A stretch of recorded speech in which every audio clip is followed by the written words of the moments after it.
이 아침에 하나님께서 우리에게 주시는 말씀은 신약성경 마태복음 15장 1절부터 11절 말씀입니다. 마태복음 15장 1절부터 11절 말씀입니다. 신약성경 25면입니다. 저부터 한 절씩 기도하겠습니다. 그때 바리새인과 서기관들이 예루살렘으로부터 예수께 나와 이르되 당신의 제자들이 어찌하여 장로들의 전통을 범하나이까? 떡 먹을 때에 손을 씻지 아니하나이다. 대답하여 이르시되 너희는 어찌하여 너희의 전통으로 하나님의 계명을 범하느냐? 또 아버지나 어머니를 비방하는 자는 반드시 죽임을 당하리라 하셨거늘 너희는 이르되 누구든지 아버지에게나 어머니에게 말하기를 내가 드려 유익하게 할 것이 하나님께 드림이 되었다고 하기만 하면 부모를 공경할 것이 없다 하여 너희의 전통으로 하나님의 말씀을 폐하는도다. 외식하는 자들아 이사야가 너희에 관하여 잘 예언하였도다. 일러스되 이 백성이 입술로는 나를 공경하되 마음은 내게서 멀도다. 사람의 계명으로 교훈을 삼아 가르치니 나를 헛되이 경배하는도다 하였느니라 하시고 무리를 불러 이르시되 듣고 깨달으라. 같이 읽겠습니다. 시작. 입으로 들어가는 것이 사람을 더럽게 하는 것이 아니라 입에서 나오는 그것이 사람을 더럽게 하는 것이니라. 아멘. 오늘 말씀은 장로들의 전통에 관해서 논쟁하는 내용입니다. 바리새인과 서기관들이 예수님을 비판하는 내용에 대한 주님의 답변이 기록되어 있습니다. 오늘 말씀을 통해서 우리가 알 수 있는 몇 가지가 있는데, 첫째로 바리새인과 서기관들이 예수님을 비난합니다. 바리새인과 서기관들이 예수님을 비난합니다. 우리 1절, 2절 말씀 같이 읽겠습니다. 시작. 그때 바리새인과 서기관들이 예루살렘으로부터 예수께 나와 이르되 당신의 제자들이 어찌하여 장로들의 전통을 범하나이까? 떡 먹을 때에 손을 씻지 아니하나이다. 아멘. 바리새인과 서기관들이 예루살렘으로부터 예수께 나와라고 기록되어 있습니다. 예수님을 조사하기 위해서 예루살렘에서부터 바리새인들과 서기관들이 찾아왔던 것입니다. 그 거리는 짧은 거리가 아니었음에도 불구하고 이들은 예수님이 있는 곳까지 왔습니다. 사실 바리새인과 서기관들은 서로 반목하는 사이입니다. 함께 하지 못하고 자신들끼리 서로 싸우는 사람들임에도 불구하고 예수님을 공격하고 비난하는 일에는 마음을 같이 하고 있는 것을 볼 수 있습니다. 이들이 공격한 내용을 보면 구약에는 제사장들이 성막에 들어가기 전에 씻도록 규정이 되어 있는데 예수님의 제자들이 손을 제대로 씻지 않는 모습을 보고 비난하는 것이죠. 그래서 떡 먹을 때에 손을 씻지 않았다라는 말은 이 전통을 무시하는 것이냐라는 공격이었던 것입니다.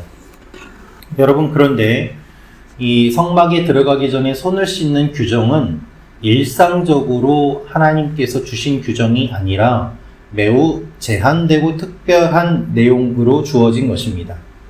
그럼에도 불구하고 포로기 이후에 이방 문화에 사람들이 강하게 노출이 되면서 유대인들은 자신들의 믿음을 지키기 위해서는 이 제사를 강조해야 된다, 의식을 강조해야 된다라는 생각이 강하게 들었고, 그래서 그 율법들을 갖다 붙이다 보니 하나님의 뜻과는 다르게 일상에서도 손을 깨끗하게 씻는 것이 정결한 것이고, 그렇게 정결을 유지해야 우리가 하나님의 백성이다라고 형식과 제의를 강조하면서 실제로 신앙과는 관계없는 모습으로 많이 이루어져 있는 것을 주님께서는 알고 계셨고, 또 바리새인과 서기관들은 그것을 주장하였던 것입니다.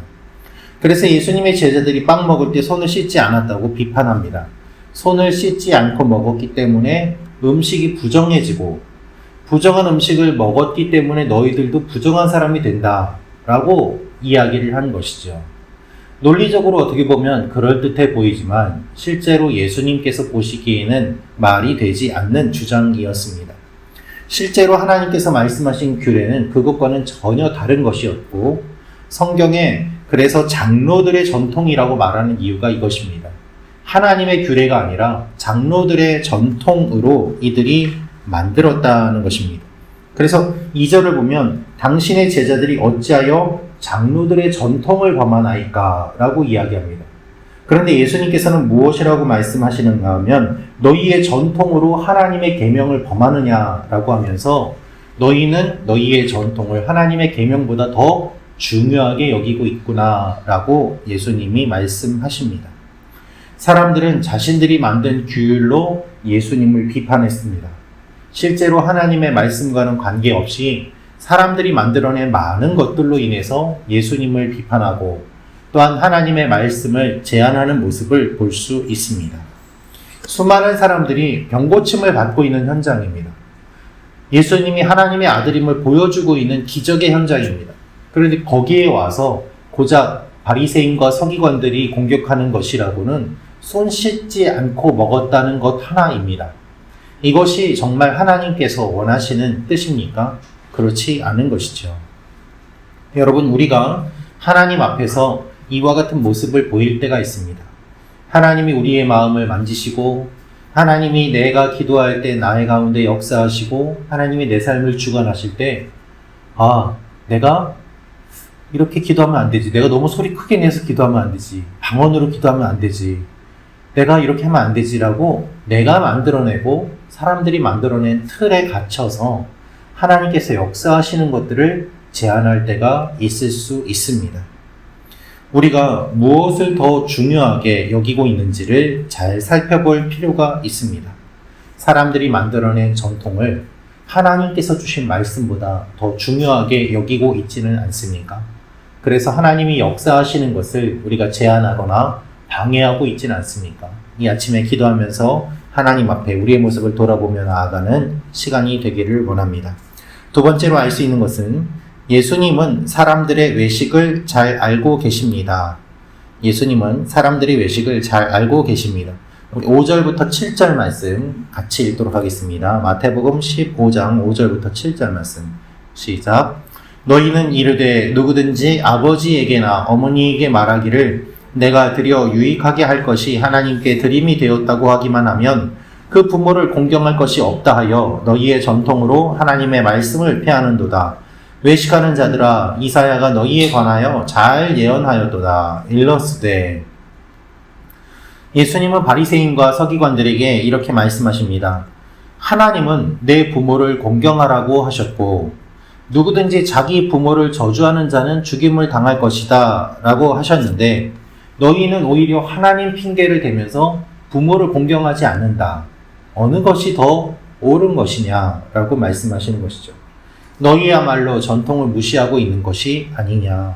너희야말로 위선자다. 하나님은 부모님을 공경하라고 말씀하셨는데 이들은 이렇게 이야기하였습니다. 어떤 사람이 자신에게 속한 재산 중에 부모에게 주기 싫어서 이건 하나님께 드린 것입니다. 고르반 드렸다라고 이야기를 하면 그건 하나님께 드린 것이 되기 때문에 부모가 손을 대지 못하게 됩니다.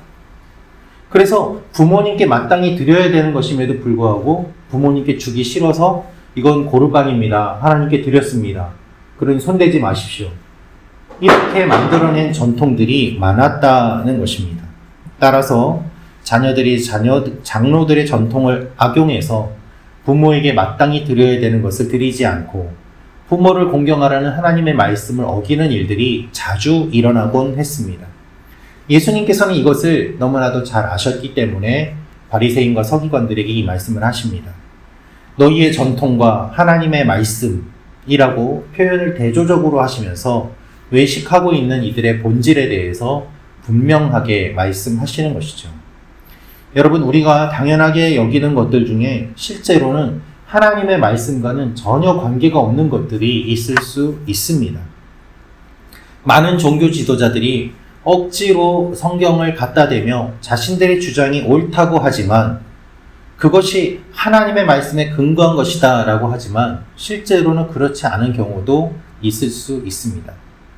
저는 지금도 기억나는 것 중에 하나가 제가 초등학교 6학년, 중학교 1학년 때 새로 오신 전도사님이 계셨는데 이분이 열정이 굉장히 많으셨거든요. 그런데 강대상에 맨발로 올라가는 것을 절대로 용납을 못 하셨어요. 그래서 아주 심하게 혼내셨던 그러한 기억이 납니다. 어떻게 거룩한 강단에 맨발로 올라가냐. 애들이 놀다가 보면 막 뛰어 올라가고 하지 않습니까? 그렇게 초등학교 애들이 놀다가 전도사님한테 매우 심하게 혼났던 기억이 지금도 납니다. 물론 그 전도사님은 하나님의 강단에 대해서 가르쳐 주시기 위해서 그렇게 말씀해 주신 것일 수도 있습니다만은 오히려 그것이 한편으로는 하나님의 말씀과는 관계없이 교회의 전통 때문에 하나님과 멀어지게 되는 일들이 일어날 수도 있는 것이죠. 우리가 여러 가지를 잘 생각하고 기도해야 될 이유가 바로 거기에 있습니다. 어떻게 균형을 잡고 어떻게 하나님의 말씀을 중심으로 삼을 것인가 라는 것입니다. 주님은 모든 것을 알고 계십니다. 그래서 억지로 성경을 갖다 대며 자신의 주장을 하는 것이 아니라 하나님의 말씀에 따라 더욱더 나아가는 하나님의 사람들이 되기를 원하십니다. 마지막으로 알 수 있는 것은 입에서 나오는 것이 사람을 더럽게 합니다 라는 것입니다. 우리 마태복음 15장 11절 말씀 같이 읽도록 하겠습니다. 시작. 입으로 들어가는 것이 사람을 더럽게 하는 것이 아니라 입에서 나오는 그것이 사람을 더럽게 하는 것이니라. 바리새인과 서기관들이 먹는 문제로 예수님을 공격했기 때문에 예수님께서는 먹는 것이 중요한 것이 아니라 그것으로는 사람을 더럽게 하지 못하고 사람의 속 마음에서 나오는 그것이야말로 사람을 더럽게 하는 것이다 라고 말씀하십니다. 주님은 내면의 정결함을 더욱더 중요하게 여기십니다. 이미 예수님을 찾아와서 공격하는 사람들은 손을 씻고 빵을 먹었는지는 모르겠지만 그 마음이 더럽기 때문에 예수님께 이러한 공격을 하고 있는 것이죠. 예수님은 그것을 보시고 그들에게 말씀하십니다. 악한 의도를 아시고 사람의 입에서 나오는 것이 사람을 더럽게 한다라고 말입니다. 여러분, 입에서 나오는 말로 사람들이 영향을 받습니다. 그 영향이 오래 가기도 합니다. 사람의 마음을 더럽게 하는 것은 더러운 손으로 먹은 빵이 아니라 사람의 마음에서 나오는 그것들입니다. 어떠한 사람은 점잖은 말로 사람을 모욕하고 죽이는 일을 행하기도 합니다. 어떤 사람은 행색이 남루해도 진실한 말을 하며 사람들의 마음을 감동시키기도 합니다. 우리는 나의 내면에 어떤 것이 자리 잡고 있는지를 잘 살펴볼 필요가 있습니다. 그리고 그것을 위해 기도해야 합니다. 내 마음속에 너무 많은 분노가 자리 잡고 있지는 않은지, 내가 하나님을 믿는다고 하면서도 너무 하나님과 동떨어진 모습으로 살아가고 있지는 않은지, 정말 주님께서 원하시는 성령의 9가지 열매를 내 삶에 맺으면서 살아가고 있는지, 아니면은 내 기분에 내키는 대로 내 태도가 변하며 사람들에게 상처를 주고 있는지 오늘 말씀을 기억하며 하나님 앞에 나아가는 여러분과 제가 되기를 소망합니다. 기도하겠습니다. 참 좋으신 아버지 하나님, 사람들의 외식을 주님께서 지적하시고 사람의 입으로 들어가는 것이 아니라 속에서 나오는 것이 더럽게 한다고 말씀하신 주님, 우리의 마음이 정결하기를 원합니다. 겉으로는 여러 깨끗한 옷과 외모를 꾸미지만 우리의 마음을 다스리고 꾸미는 데는 얼마나 집중을 하고 있습니까? 이 아침에 우리의 모습을 돌아보며 하나님 앞에 기도할 때 하나님, 우리 내면에 있는 상처를 치유하여 주시고 우리 내면에 자리 잡고 있는 분노와 원망과 시기와 근심과 질투를 주님께서 해결하여 주심으로 말미암아 우리의 속에서 나오는 것들이 사람을 살리는 것들이 되게 도와주시고 가족을 축복하는 말, 자녀를 축복하는 말, 그리고 서로를 사랑하는 말들이 나오는 오늘 하루가 되게 도와주시옵소서. 성령님, 우리의 입술을 주관하여 주시고 또한 이 새벽에 나와 기도한 우리의 마음을 붙잡아 주시옵소서. 여러 사정으로 이 자리에 오지 못한 분들 주님께서 함께하여 주시고 우리 교회가 서로를 격려하고 응원하며 사랑의 말로 세워가는 귀한 교회로 계속해서 쓰임받게 하여 주시옵소서. 원근 각지에 있는 우리 교회 성도님들에게 동일한 은혜를 허락하여 주시고 항상 풍성한 간증이 넘치는 교회 되게 도와주시옵소서. 주님께서 이루실 일들을 기대하고 감사드리며 예수님의 이름으로 기도합니다. 아멘.